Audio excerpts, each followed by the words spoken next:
Chairman PTI Imran Khan का military court में trial बहुत बाज़गश सुनाई दे रही थी, लेकिन वो ट्रायल अभी तक शुरू नहीं हो सका। शाहखाना केस इमरान खान के गले की हड्डी बना हुआ था। ममनुआ फंडिंग केस पीटीआई और चेयरमैन पीटीआई की डिस्क्वालिफिकेशन को नविश्ता दीवार बता रहा था। अलकादे ट्रस्ट केस में इमरान खान की गिरफ्तारी पक्की और यकीनी थी, लेकिन अलकादे ट्रस्ट केस जो ओपन एंड शट केस है, अभी तक उस बारे में भी इमरान खान की गिरफ्तारी होती हुई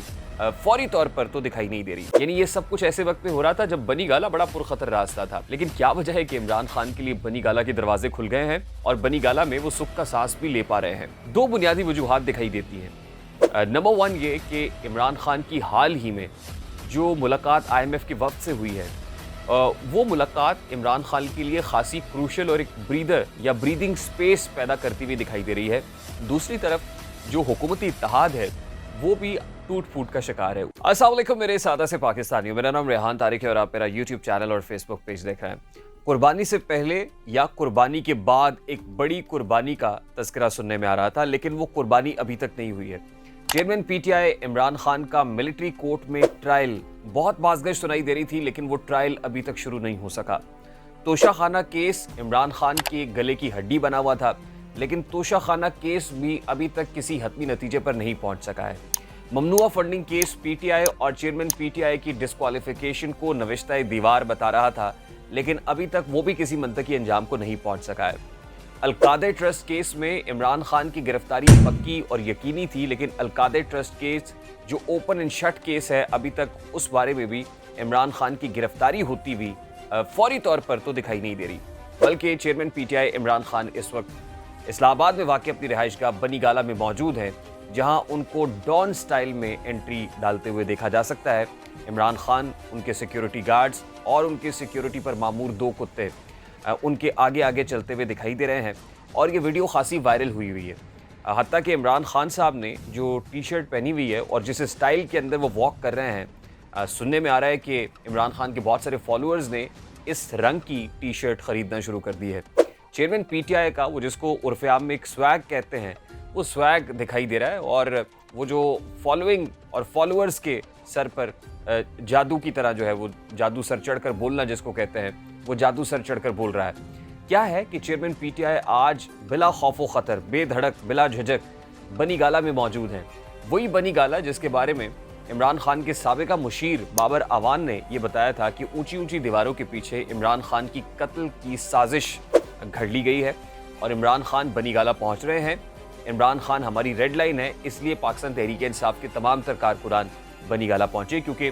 बनी गाला पहुंचने पर इमरान खान को कत्ल किया जा सकता है। और फिर हमने मुराद सईद को भी एक कैंपेन चलाते हुए देखा, इमरान खान हमारी रेड लाइन। लोग बनी गाला के बाहर इकट्ठे हुए और फिर इमरान खान की हिफाजत करने पर, यानी उनके बकौल इमरान खान की हिफाजत पर मामूर हो गए। उसके बाद बनी गाला इतना पुरखतर था और ख़तरनाक रास्ता था कि जहाँ से बचने के लिए इमरान खान लाहौर में आ गए और लाहौर अपनी रिहाइशगाह ज़मान पार्क में उन्होंने पना ली और ज़मान पार्क की दीवारें भी बहुत ऊंची बनाई गई, वहाँ भी बुलेट प्रूफ गेट्स बनाए गए, वहाँ की जो सिक्योरिटी सर्वेलेंस है उसको यकीनी बनाया गया। फिर आपको याद होगा कि यही चेयरमैन पीटीआई जब सुप्रीम कोर्ट ऑफ पाकिस्तान में ज़मानत के लिए यानी एक पिटिशन लेकर ज़मानत के लिए सुप्रीम कोर्ट ऑफ पाकिस्तान का दरवाज़ा खटखटा चुके थे, तो उस वक्त ये वही मामला है कि जब इस्लामाबाद हाई कोर्ट के अंदर बायोमेट्रिक्स कराते हुए इमरान खान को रेंजर्स ने और इस्लामाबाद पुलिस ने नैब के मुकदमे में गिरफ्तार कर लिया था।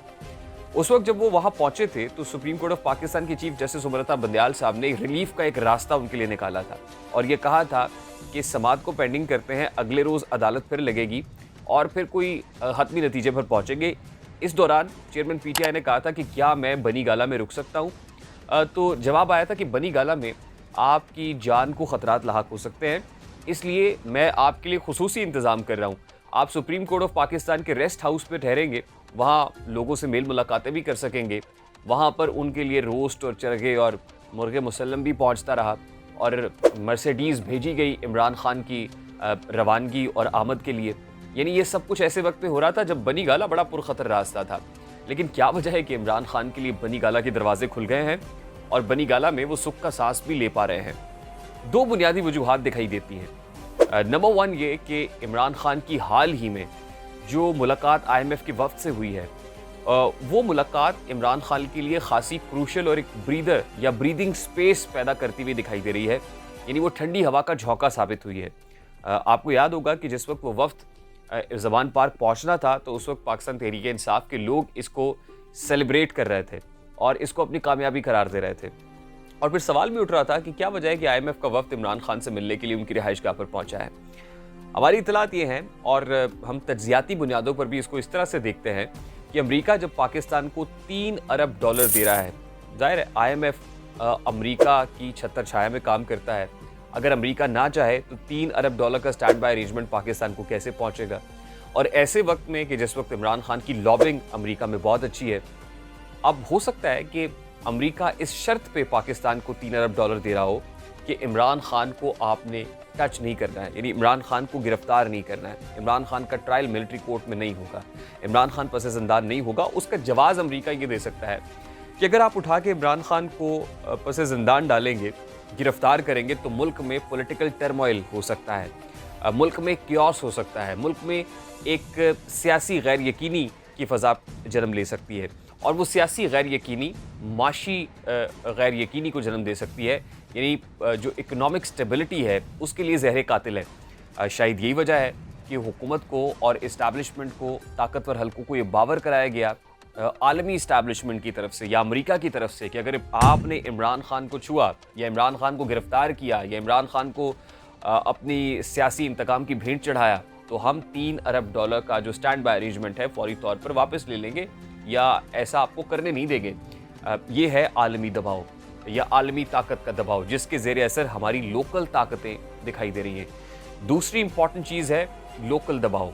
वो जो लोकल दबाव है वो भी हमारी ताकतवर हलकों के ऊपर और हुकूमत के ऊपर बढ़ता हुआ दिखाई दे रहा है। वो इस सूरत में कि जैसे ये IMF वफ्द से मुलाकात हुई है तो चेयरमैन PTI का रवैया, उनका लहजा जो गुज़श्ता कुछ दिनों में खासा नरम पड़ गया था और वो ये कह रहे थे कि मुझसे बात की जाए, मेरे लिए नहीं बल्कि वतन अजीज़ की खातिर। वही इमरान खान अब इस्टेब्लिशमेंट को बबांगे दोहल ललकार रहे हैं, तनकीद का निशाना बना रहे हैं, आर्मी चीफ से मुताल्लिक खुलकर गुफ्तगू कर रहे हैं। ये ताकत इमरान खान को कहाँ से मिली है? जाहिर है कहीं ना कहीं से वो ताकत तो ले रहे हैं, कहीं ना कहीं से इमरान खान की दम तोड़ती हुई सियासत को कोई स्टीरॉयड के इंजेक्शंस तो लगा रहा है कि एक बार फिर उनको तरोताज़ा और तवाना कर दिया है कि उनके चेहरे पर जो परेशानी है उसके आसार उस हद तक दिखाई नहीं दे रहे जितने पहले दिखाई दे रहे थे। यही वजह है कि इमरान खान को अब यकीन हो चला है कि इलेक्शंस तो होंगे और इलेक्शंस बहुत ज़्यादा दूर या देर की बात नहीं है बल्कि जल्दी होने वाले हैं। तो ये दो तरह के प्रेशर्स हैं, एक प्रेशर आलमी ताकत डाल रही है, दूसरी जो प्रेशर है वो पाकिस्तान तहरीक इंसाफ के चेयरमैन और उनके फॉलोअर्स जो लोकल इस्टेब्लिशमेंट और लोकल हुकूमत है उसके ऊपर बढ़ाने की कोशिश कर रहे हैं। इसकी एक मिसाल जीती जागती शाहीन सहबाई का वो ट्वीट है जिस ट्वीट को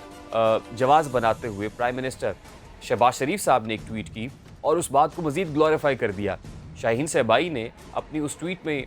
जिक्र किया था उस प्रोग्राम का जो उन्होंने मोहित पीरज़ादा के साथ किया और मोहित पीरज़ादा के पूछे गए सवाल के जवाब में उन्होंने ये कहा कि कोई भी एक हादसा मुल्क की सियासी धारे को तब्दील कर सकता है, बिल्कुल उसी तरह जैसे 1968 के अंदर अयूब खान को एक जलसे के अंदर हाशिम नामी एक शख्स ने कत्ल करने की कोशिश की या गोली चलाई और उसके बाद जो है अयूब खान को अपना जो ताकत है वो अल्टीमेटली याहिया खान को सौंपनी पड़ी, यानी मुल्क के अंदर एक तब्दीली रूनुमा हो गई। उससे एक इशारा देने की कोशिश की गई लेकिन उस इशारे को तो ज़ाहिर अक्लमंदों ने समझना था। सबके लिए वो बात ऐसी नहीं थी कि उसको डायरेक्टली बराह रास्त आर्मी चीफ जनरल सैयद हाफिज़ आसिम मुनीर के साथ जोड़ दिया जाए, लेकिन इस बात को ग्लोरीफाई मुल्क के प्राइम मिनिस्टर ने किया। शहबाज शरीफ साहब ने जब ट्वीट की तो उसमें खुलकर ये कह दिया कि chief of the army staff general Syed हाफिज़ आसिम मुनीर की असैसिनेशन की साजिश रचाई गई है और ये एक मुनज़्ज़म कैंपेन है जो पाकिस्तान तहरीक इंसाफ के फॉलोअर्स की तरफ से की जा रही है। अब सवाल बड़ा सादा सा था कि ऐसे में शहबाज शरीफ साहब ये विक्टिम कार्ड क्यों खेल रहे हैं या हमदर्दी समेटने की कोशिश क्यों कर रहे हैं? इसका मतलब यह है कि लोगों के अंदर एक बयानिया बनाया जा रहा है कि इस वक्त पाक फ़ौज के ख़िलाफ़ एक कैंपेनिंग हो रही है, एक मुनज़्ज़म साजिश हो रही है और पाक फ़ौज के स्टैचर को, उसकी साख को मजरू करने की कोशिश की जा रही है और ख़ास तौर पे chief of the army staff इसका निशाना है। और ज़ाहिर है वो इसलिए है कि chief of the army staff और इमरान खान के माबैन इस वक्त एक हेड ऑन कोलिजन की सी सिचुएशन दिखाई देती है। शायद ये वजह है کہ اس کو مزید تقویت دینے کے لیے پاکستان تحریک انصاف نے اپنے کی بورڈ واریئرز کو میدان میں اتار دیا. یعنی قصہ مختصر یہ ہے کہ chief of the army staff per pressure بڑھانا شروع کر دیا گیا ہے. اور آپ کو میں بار بار کہتا ہوں کہ جب اداروں پر پریشر ڈالا جاتا ہے تو ہمارے ہاں بدقسمتی یہ ہے کہ ادارے دباؤ محسوس بھی کرتے ہیں. شاید یہی وجہ ہے کہ at this point in time جب بہت سی کوششیں ہو گئی اور نوشتہ دیوار دکھائی دی عمران خان کی گرفتاری اور عمران خان کا بالکل کارنرڈ ہو جانا, جیل میں چلے جانا, ٹرائل کو بھگتنا, ڈسکوالیفائی ہو جانا, یہ سب کچھ ابھی تک نہیں ہو پا رہا ہے. نہ تو عمران خان اس طرح دیوار سے لگتا ہوا نظر آ رہا ہے ابھی تک, اور نہ ہی نواز شریف وطن واپس آتا ہوا دکھائی دے رہا ہے. یعنی ہم تاریخیں تو بہت عرصے سے سن بھی رہے ہیں, ہمارے کانوں میں آواز بھی پڑ رہی ہے کہ نواز شریف بس ابھی آئے کہ آئے. نواز شریف وطن واپس آنے کی تیاری مکمل کر چکے ہیں, بیگ ان کا تیار ہے, ٹکٹ جو ہے وہ بھی کٹا لی گئی ہے, وہ قانونی ماہرین سے اور پھر اپنے طبی معالجین سے مشورہ بھی کر چکے ہیں. لیکن ابھی تک وہ جو راستہ ہے وہ کلیئر نظر نہیں آ رہا. ہم نے یہ بھی سنا کہ نواز شریف صاحب دبئی سے سعودی عربیہ جائیں گے اور پھر سعودی عربیہ سے شاید پاکستان واپس آ جائیں گے, لیکن پھر یہ سننے میں آیا کہ نہیں, دبئی جائیں گے, دبئی سے سعودی عربیہ جائیں گے, اس کے بعد پھر لندن جانا ہے, اور لندن جا کے جو طبی معالجین ہیں وہ یہ فیصلہ کریں گے کہ نواز شریف کو واپس آنا ہے یا نہیں آنا ہے. تو ابھی تک یہ معاملہ بھی ہوا میں معلق ہے, یہاں پر بھی غیر یقینی کی فضا برقرار ہے. دوسری طرف جو حکومتی اتحاد ہے وہ بھی ٹوٹ پھوٹ کا شکار ہے, اس میں بھی خاصے کریکس پڑے ہوئے نظر آ رہے ہیں. وہ اس طرح سے کہ مولانا فضل الرحمان نے صحافیوں سے گفتگو کرتے ہوئے بتایا ہے, مولانا فضل الرحمان کو اس وقت جو درد لاحق ہے وہ یہ ہے کہ دبئی میں 2 بڑوں کی بیٹھک تو ہو گئی, اس میں مولانا فضل الرحمان کو کسی نے منہ کیوں نہیں لگایا یا کوئی ان پٹ کیوں نہیں لیا گیا. مولانا فضل الرحمان محسوس کر رہے ہیں کہ ان کو آئسولیٹ کرنے کی کوشش کی جا رہی ہے. تبھی وہ یہ باور کرا رہے ہیں کہ عمران خان کی حکومت جب گھر گئی, عدم اعتماد کی تحریک آئی, تو اس وقت وہ اس کے حامی نہیں تھے کہ عدم اعتماد کی موو لائی جائے, بلکہ وہ یہ سمجھتے تھے, JUI یہ سمجھتی تھی کہ کارکنان کو سڑکوں پہ آنا چاہیے, احتجاج ہونا چاہیے. وہ یہ بتا رہے ہیں کہ مجھے راضی کیا گیا عدم اعتماد کی تحریک کے لیے اور میری حمایت کی مرہون منت تھی یہ تحریک. اور پھر وہ یہ کہتے ہیں کہ فیض حمید میرے پاس آئے تھے اور فیض حمید نے مجھے آفر کی تھی کہ آپ کو ہم سینٹ میں لے کے آئیں گے اور پھر چیئرمین سینٹ بھی ہم آپ کو دیکھنا چاہتے ہیں, لیکن مولانا کہتے ہیں کہ میں نے انکار کر دیا. یعنی آج وہ یہ باور کرا رہے ہیں کہ اس تبدیلی کو لانے کے لیے میں نے کتنی بڑی سیکریفائس کی ہے, کہ مجھے تو چیئرمین سینٹ تک کی آفر تھی لیکن میں نے چیئرمین سینٹ بننا پسند نہیں کیا, میں آپ کے ساتھ آ گیا اور آج آپ اکٹھے بیٹھے ہوئے ہیں, ملاقاتیں کر رہے ہیں, مجھے آپ نے کارنرڈ کیا ہوا ہے باوجود اس کے کہ میں PDM کا سربراہ ہوں. اس سے پہلے ہم نے آپ کو بتایا کہ پیپلز پارٹی اور PMLN میں بھی ٹھنی ہوئی ہے. دبئی ملاقاتیں بلا نتیجہ ختم ہو گئی ہیں, وہ نتیجہ خیز ثابت نہیں ہو سکی, اور یہاں باوجود اس کے کہ ان کا کوئی نتیجہ یا کنکلوسیو نہیں ہو سکی, مولانا فضل الرحمان کو پھر بھی شکوہ ہے کہ ان سے بات چیت کیوں نہیں کی گئی. تو آنے والے دنوں میں اس حکومتی اتحاد کی جو رسیاں ہیں وہ بھی کمزور پڑتی ہوئی دکھائی دے رہی ہیں. حکومتی اتحاد بھی زیادہ دیر تک چلتا ہوا نظر نہیں آ رہا. شاید یہ وجہ ہے کہ جو لوکل اسٹیبلشمنٹ ہے وہ بھی یہ سمجھتی ہے کہ ان لوگوں پر زیادہ دیر تک اعتبار نہیں کیا جا سکتا. اب کیا جائے تو کیا کیا جائے, عمران خان سے بھی چھٹکارا پانا ہے, لیکن مستقبل کا منظرنامہ کیا ہوگا ان پر بھی اعتماد کرنے کو تیار نہیں ہے, نہ پیپلز پارٹی پر نہ PMLN پر, کیونکہ یہ بازو میرے آزمائے ہوئے ہیں, یہ کوئی نئے تو نہیں ہیں. اس لیے اسٹیبلشمنٹ اب اس سوچ میں گم ہے کہ مستقبل کا سیاسی منظرنامہ کیا ہوگا. شاید یہی وجہ ہے کہ اسٹیبلشمنٹ اپنی تیاری کر رہی ہے, اور اس کی جیتی جاگتی مثال کراچی ہے, جہاں GA الطاف حسین بھائی کے جو بینرز ہیں, وال چاکنگ ہے, پوسٹرز ہیں, وہ لگنا شروع ہو گئے ہیں. اور لندن کی جو MQM ہے, یعنی MQM لندن, اب اس کی ویب سائٹ بھی فعال ہو گئی ہے. الطاف حسین کے پرچم تھامے ہوئے لوگ ریلیاں بھی نکال رہے ہیں, لوگ الطاف حسین بھائی کے نعرے بھی بلند کر رہے ہیں, اور MQM کے تمام دھڑے یکجا بھی ہو چکے ہیں. یعنی کراچی کے اندر اسٹیبلشمنٹ کی ایک تبدیلی تو آ رہی ہے, اور اسٹیبلشمنٹ یقیناً یہ سوچ رہی ہوگی کہ اگر کسی ایک جماعت کے پلڑے میں ووٹ نہیں ڈالنا تو وہ کون سی ایسی جماعتیں ہیں جن کو ملا کے, جس کہتے ہیں نا چو چو کا مربع, وہ مربع تیار کیا جائے اور وہ آنے والی جو مستقبل کی سیاست ہے وہ بن سکے. تو ظاہر ہے بڑی دلچسپ صورتحال ہے, اور یہ کہنا کہ کوئی ختم ہو گیا ہے اور کسی کا ری بورن ہو گیا ہے, یہ کہنا قبل از وقت ہوگا. مجھے ریحان طاری کو اجازت دیجیے, اپنا بہت سارا خیال رکھیے گا. السلام علیکم.